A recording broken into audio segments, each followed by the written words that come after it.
Welcome to the Fintech One-on-One podcast, episode number 306. This is your host, Peter Renton, chairman and co-founder of Lendit Fintech.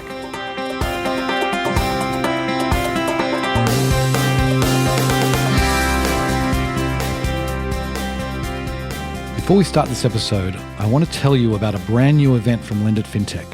Fintech Nexus, the Deal Makers Summit, will be the first major in-person fintech event of the past 18 months. A hand-curated audience of venture capitalists, bankers, fintechs, and debt investors will be meeting face-to-face at an event 100% focused on doing deals. It will be happening in Miami on September 1st and 2nd. You can apply to join and find out more at lendit.com. Today on the show, we are talking freelancers, specifically banking for freelancers. I'm delighted to welcome Lilac David. She is the CEO and co-founder of Lili. That's Lili. Now, Lili is a new digital bank built specifically for the freelance market. And I wanted to get her on the show because they're starting to get some decent traction, and it's a massive market that has been certainly underserved for a long, long time. And Lili is trying to change that. That's their whole purpose.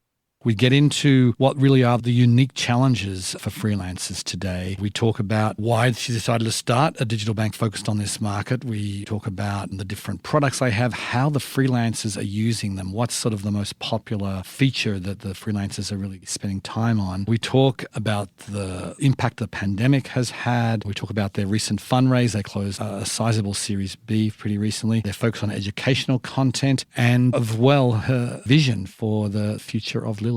It was a fascinating episode. Hope you enjoy the show. Welcome to the podcast, Lilac. Hi, thank you for having me. My pleasure. So I want to get started by giving the listeners a little bit of background. This is not your first rodeo. Why don't you tell the listeners what you've done, just the highlights in your career to date? So I've been doing banking and payments for over the last 20 years. My founder and I were looking for an opportunity to solve new pain points. We were looking to create something that would actually make a difference within the US market. And we narrowed it down to the freelance economy because freelance are currently underserved by the industry. And that is how we came up with Lili. Okay. So can we just go back and talk about your previous company, which called Pepper, which I believe is still going in Israel. Tell us a little bit about that and what you learned from that experience. So Pepper is a neobank very focused on a millennial experience. And when we built that, we wanted to change the experience millennials are having in regards to banking, payments, and investments. It was a huge opportunity for us to make a difference within the local market. And we've learned so much from that specific experience. When we are looking at millennials and Gen Z in regards to their expectations from a banking experience, those are really very similar to other aspects of digital within their day-to-day life. So we try to create an experience that actually will be very similar to the lifestyles that they're adapting into right now. So that was for the Israeli market, right? So why did you decide to move to the US and really attack this market? I think the Israeli market is amazing and it's very entrepreneur, but it is also very small. Really, if you want to make a difference, if you want to create an impact, it has to be about the larger markets. I mean, the US is one of the largest one out there. And we were looking for a segment that is big and growing and changing. And the intersection between the finance economy and the online economy was really interesting for us. And we were looking at the trends of the new generation and the future of work. And we implemented a lot of the know-hows that we gained from the Pepper experience into the overall products that we have built at Lili. Right. When you look at the freelance market, and obviously it's a growing market, it's a big market, what do you think is misunderstood, or what do you think that traditional banks aren't really serving this market well? The digital banks are not really focused on it. What do you think that people don't get about the freelancer market? I think first it's about defining the freelance economy as a category. It's not a consumer banking experience. It's not a business banking experience. It's a new defining category, which means that this is a freelance banking experience, which means that it specifically fits the segment that is balancing work and life, that are also a consumer and managing a small business. Mm-hmm. And for them, it's not just about the banking. So they're looking for an all-in-one experience that will try to tackle each and every single challenge that they're facing in managing their day-to-day business and figuring out all in one app. So when we were looking at our product that we are offering at Lili, it was about combining the banking services with all of the other challenges, like real-time expense tracking, the tax tools, financial insights. We wanted to be in a position that we can actually help them save money and save time and figure out how do we better serve them with all of their specific pain points, not just the finance one, to make them focus on just their business and we can do the rest. So maybe you could just describe what are the products that you're offering? From our point of view, it was about making sure that we give them the best banking experience that we can offer, but also in addition to that, offer as many business tools as we can. First, it's from a banking point of view, they open a checking account with no account fees and no minimum balance requirements, and they can have access to a network of free ATMs. They can get early access to direct deposits up to 2 days earlier. So from a banking point of view, they do have all of those different features that are available for them to manage their finance. But I think from a business point of view, we offer better experience in regard to tracking your expenses. So it's all happening in real time. Whenever you swipe a transaction, we pre-categorize it to the specific IRS category. So the only thing you have to do is swipe right or left, whether it's a business expense or a personal expense. And once you do that, everything else puts in that perspective. We generate your expense reports. We generate financial insights in regards to that. So you will always know where you stand with your expenses and you are maximizing your deductibles. We're actually saving up to 60 hours and $1,700 per year for a freelancer, which is a lot of money and a lot of time. We also offer a tax savings tool, which I feel makes a lot of sense for them. So whenever an income hits the account, we automatically set aside a percentage of that income that was predefined together in a tax bucket. So you will have enough money saved for taxes when the time comes, and you will always know your true balance. Right. All of those different features are in place to help them better manage their business and just stay focused on what they love to do. The taxation issue is a real problem because a lot of freelancers, when they first get going, they don't really think about it. And suddenly they come April 15th, they have a big bill they have to pay. So are people using this for their business and personal lives? You said you swipe left for business, right for personal. Are you finding that people are using this account just as much for personal expenses as they are for business? Or how does it work there? Yeah, actually, when we are looking at the usage data that we have until today, almost 50% of the transactions are life, so personal, and the other 50 are business work. And I feel like it's because those small businesses are actually a one operation show. They are managing everything, marketing and invoicing and payments and getting their service or product out there and so on. So from their point of view, it's just one individual managing everything. It makes a lot of sense for them just to have the separation between business and personal in just one account. Right. They don't have to open two different accounts, which just creates more pain points. It might save time for accountants, but it creates a lot of hassle for the freelancers themselves. So of all those different things that you mentioned, what features do your freelance customers appreciate the most? I think they love the taxes. So in regards to expenses, whenever they swipe the card, they categorize the transaction, they get a push notification. Or somebody actually described it's like dating my expenses within the app. They like the fact that they can save money, so maximizing their deduction. There are a lot of freelancers not keeping tracks of receipts, which you don't have to by using Lili, and not maximizing their deduction. I think the statistic is actually 70% of freelancers are actually overpaying their taxes. Interesting. So with Lili, that's solvable. The second feature that they all love is about taxes, because you don't want to be in a situation that you didn't put aside the money for the taxes, and then you have to break saving accounts, take a loan to pay your taxes and so on. You want to be in control of your finances. So can you tell us a little bit about the demographic of the customer base? I mean, you said with Pepper, you were focused on millennials. Here you're focused on freelancers. I imagine there's a bit of crossover, but what is the actual demographic?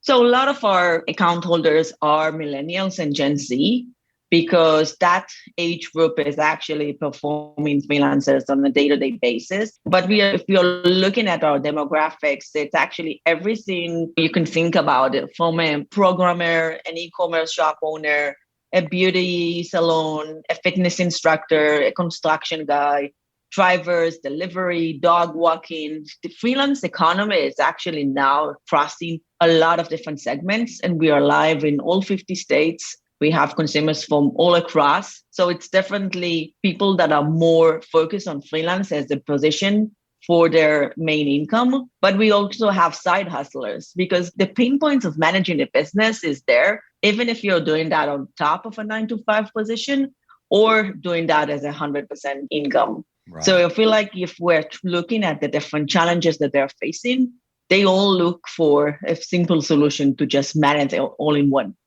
And when did you launch, Lili?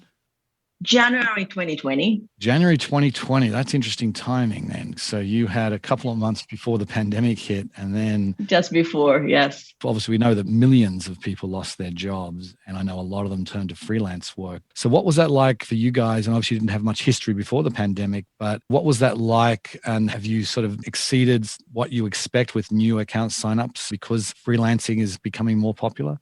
Yeah, I think at the beginning it was scary. Nobody knew what will be the overall impact of the pandemic and the recession and so on. From a freelance point of view, because of the pandemic and because of the recession, a lot of people actually seek independent work. Either it's a full-time or in addition, to diversify their income and so on. And the freelance economy actually grew tremendously over 2020 and 2021. And we expect that to be 50% of the population by the end of the year. So in just 1 year, we experienced 1,200% growth in customer acquisition. And we felt like the intersection between boom of the freelance economy and also the fact that people were at home and branches, bank account didn't matter anymore because they were not able to go out. They were looking for different digital solutions in regards to finances. And I think the trend of becoming a freelancer and the second trend of looking for different digital financial solutions are actually helped us grow within that specific period. And I think people that were exposed to the advantages of becoming a freelancer will choose that specific occupation as a way to move forward. So can you give us a sense of what scale you guys are at today? We already have more than 200,000 accounts. We are fast in growth in that regard. Over the pandemic, a lot of women lost their jobs due to the COVID-19 implications, and many of them chose freelance work. So a lot of our rapid growth from a customer's base point of view is all of those women signing up to better support their businesses in regards to that. So do you have more women than men on the platform? Yeah, actually nearly 60% are women. That's really interesting. So do they still interface with their traditional bank account, or are they doing things really just 100% within Lili? More than 50% are actually choosing Lili for a primary account. It's a shift. They start with exploring the product, exploring the offering, and so on. And once they understand the benefit of saving money and saving time, they move from their traditional bank account to Lili as a primary account, because the benefits are actually echoing when you use it for your time spending, because you get everything organized, you get off the reports, the financial insights. So it makes sense that you will use Lili on a daily basis for overall income and expenses. So how are you getting the word out? Do you have partnerships with some of the freelance sites? Are you just doing it organically? I mean, what's been your process for awareness for Lili? We actually just recently signed with the Freelance Union to be their go-to solution for freelancers, but it is a mixed position. So we do direct, we build a brand. We also partner with a lot of those apps and comparison side and content side and so on. It's about word of mouth at the end, because the freelance community is really, really a close community and everybody's looking for good solutions to manage their business, and recommendation is a big part of it. So then what's your business model? How are you guys making money? So whenever you swipe your card, we're making money, which is called interchange fees, which is fee that we're getting for transaction from the associations. And that's our main source of income. But we are also looking to offer more business tools and more banking solutions. So in regards to credit and so on. So those are all very important within our value proposition. We want to make sure that we are tackling all of the different challenges and making sure that we can offer the best solution for the freelance community. And so you don't have a banking license, I presume. So you're partnering with an existing bank. So can you tell us a little bit about that partnership and how you feel about the banking license going down that route? It is a very interesting question, actually. We do partner. We have an amazing banking partner, Choice Financial Group. They've been very supportive of our operation from day one. We are not looking for a license at this stage. I know that there are some challenger banks that chose the license path and others that didn't. And there are pros and cons in regards to every direction. I feel like in our position, if you choose wisely and you have a good partner, you can scale, you can introduce new products all around, choose wisely on day one and you don't have a lot of issues at the end. I'm interested in choosing the partner bank. There's actually quite a few banks that are focused on fintechs to partner in this way. How was that process? First, it was about the people. We wanted to make sure that we are choosing wisely in regards to the partners that we are working with. It's a huge journey. It's not a 1-year thing. So we wanted to make sure that they understand the value proposition, the product. They believe in the change that we are making within the economy. They believe in the future of work.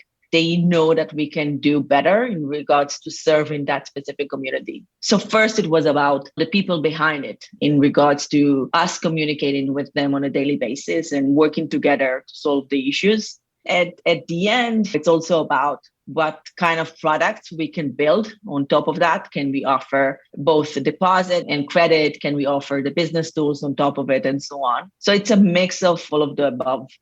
You haven't mentioned credit yet. This population will obviously have a lot of credit needs. Is that in your pipeline? Definitely, we're working on it. If you're looking at that specific demographic in regards to traditional banks, they are very underserved because their income is not, from an expectation point of view, is not the same as a 9-to-5 employee. Right. So they don't get paid every other week from the same employer. From a model point of view, they're just considered riskier and either they won't get credit or they will have to pay higher interest in regards to that. For us, when we have access to the account and we see the behavior of the account, we can better serve them. We can offer available, affordable credit products that will be based on the specific behavior of each and every one of them, taking into consideration their income sources, their income stability, the 9-to-5 position, in addition to their side hustle and so on. I want to switch gears a little bit and talk about your recent fundraise. You had a sizable Series B fundraise that you closed recently. Can you tell us a little bit about the investors there and how that process was like? We closed 55 million. It was led by Group 11 that have been supportive of Lili from day one, with participation from Target Global, Torch Capital, Altair Group, and so on. Our investors really, really understand the pain points and the challenges the freelancers are facing, and they believe in the future of work. They're looking for specific solutions that are making a huge impact within the market. They're very fintech oriented, so they understand what needs to be done in order to build a successful fintech startup. They have been with us for a long period of time since we started, 2.5 years, most of them. They know that this could become a huge thing for everybody, and especially for the freelance community. The process is never easy. If you look at the newspapers, it's all about there's a lot of companies that are being funded, companies are doing IPOs. At the end, it's a long process. It's all about the brand, the positioning, the story, the overall impact within the market. At the end, it looks very easy, but it's not. We see the news articles coming out pretty much every day of some large funding round, and it just looks like there's so much money flowing around. You just got to have a decent idea and boom, you get a term sheet, but it's not quite like that. So when I was browsing through your site a couple of days ago, I noticed that you do have quite a bit of educational content there. And I'm curious about what is it that is resonating with the freelancers? What do they really want to learn there? From day one, our position was that we want to empower the freelancers in different subjects. It could be about taxes, it could be about expenses, it could be how do I manage my business, how do I scale my business. Since the pandemic started, it was all around the resources available for the freelancers, whether it's PPP loans or unemployment and so on. There were so many resources available, but within the overall messaging and the panic regarding the pandemic, being locked at home and so on, we were afraid they will miss out on opportunities. So we decided to double down on content, making sure that the content is also available as a newsletter on a monthly basis. It's also available within the app. I think we are the only ones actually embedding all of those resources within the app experience, just to make sure that you don't miss out on specific things that you have to be aware of and knowledge that we want to make sure that is there. We also created a freelance guide with a lot of information in regards to all of the above. So just to make sure that you're educated. I think education is a huge pain point because a lot of those freelancers are actually young. They're young in age point of view, but also young in their freelance career. And they don't have a lot to lean on in regards to their family or friends and so on. So we wanted to be in a position that we will help them get the knowledge and know-how that they can better manage their business and scale and grow. You said it earlier, a lot of these freelancers have similar problems. And I'm curious about how you're trying to build a community here. Is that something that's really top of mind for you guys, or is it something that's going to happen down the track? First, we are working with communities and unions that are already out there for freelancers to make sure that they're aware of the tools and services that we are offering and collaboration in regards to content and performance. But also when we are looking at our community, we are trying to make sure that we are building something that will resonate within their community and make sure that they do have access to all of those different tools. So when we are building the content, it's very community related. So we are building content for the community of drivers, the community of fitness, the community of beauty, the e-commerce shoppers, and so on. We're trying also to create a lot of those different experiences that will fit the specific demographics and the specific occupation. And also in regards to the tools and services that we are offering, we are looking at the different segments of freelancers and trying to figure out what will be a good fit for that specific segment, because there are some products that could be different from one segment to another. There will be ones that are more marketplace oriented, so they need to get access to the money immediately. There are ones that are more invoicing oriented, so they need to get invoicing features and payments and so on. So we're trying to look at the different aspects of every community of freelancers and making sure that we better serve them.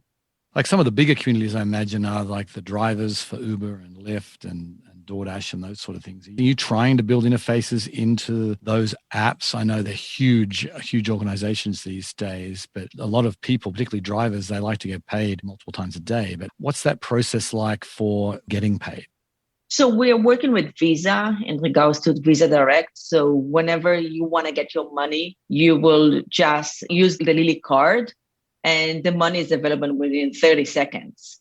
So it's extremely fast. So you can get access to your money and you don't have to pay any fees for that. And also when we're looking at the different options, we want to be there for every freelancer in every way they want to get paid. So we support early access to direct deposit.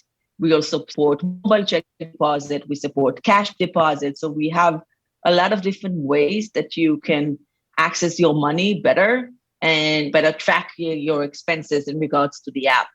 We've had the Visa Direct people on the show. They interface into many of these apps. So then how often are people wanting to get paid? Are people doing this daily, multiple times a day, weekly? Or does it vary between verticals?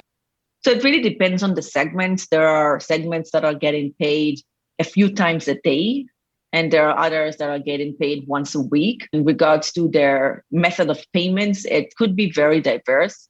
And it could be a mix of all of the above.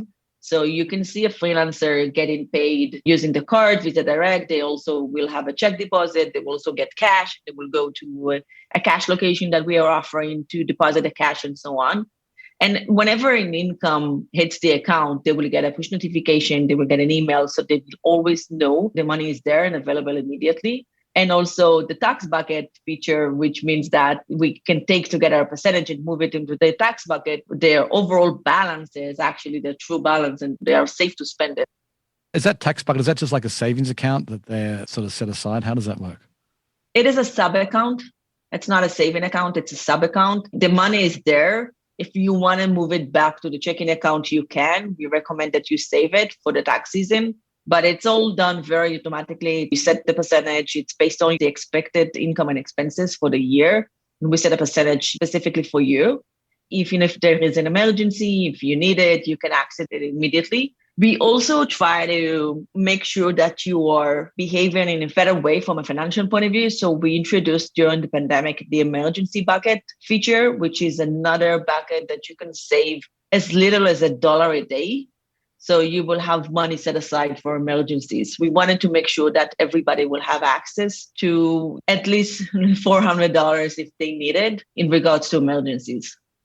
We're almost out of time, but a couple more things I want to get to. You've now built a digital bank offering in Israel and you're building one in the United States. Tell us a little bit about which is more challenging between the two countries.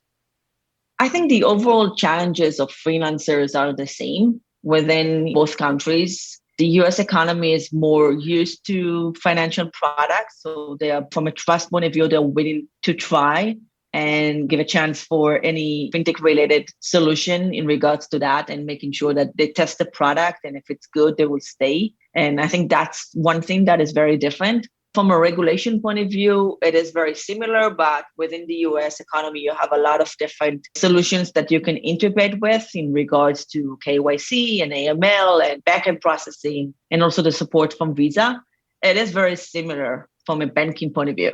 Interesting. So then last question, the freelance market's obviously, it's huge. And as you pointed out, it's growing. I'd love you to end with sort of giving the listeners your vision. Where are you guys taking this? So we definitely want to be the go-to solution for freelancers. If you're starting your business as a small business owner or self-employed, or even if it's just a side hustle, we want to be the solution that you will choose on day one to manage all of your finances and all of your business aspects. So the go-to and all-in-one experience that will tackle all of your different needs as a freelancer, and looking to solve that on day one in a very, very simple and easy way and very engaging way. We want to make sure that we are supporting the growth of the freelance economy. We believe that the future of work is freelancing, and we are building a new generation of employees that are actually self-employed, and making sure that we offer that one-stop shop for freelancers that will include all of those different types of resources. We'll have to leave it there. Best of luck, Lilac. I really appreciate you coming on the show today. It's fascinating learning about your company. Thank you. Okay. See ya. Bye-bye. Yeah, as we just discussed there, the freelance market is huge. There's no questioning that, and it is going to get bigger. It just makes sense that freelancers will be drawn to a digital banking offering that is tailored to their needs, because freelancers do have specific needs. They're different to a small business, they're certainly different to a consumer. They're really a blend of the two, and that's what Lili is doing here, trying to create something unique that is appealing to the freelance market. And clearly, whether it's Lili or somebody else, someone is going to own this space. It's going to be a very sizable business, I would expect. And the freelance market, I think there's so many ways you can take it. There's so many ways that you can build community there, and Lili is off to a great start. Anyway, on that note, I will sign off. I very much appreciate you listening, and I'll catch you next time. Bye. Before we go, I want to remind you about the brand new event from Lended Fintech. Fintech Nexus, the Dealmakers Summit, will be the first major in-person fintech event of the past 18 months. A hand-curated audience of venture capitalists, bankers, fintechs, and debt investors will be meeting face-to-face at an event 100% focused on doing deals. It will be happening in Miami on September 1st and 2nd. You can apply to join and find out more at lendit.com.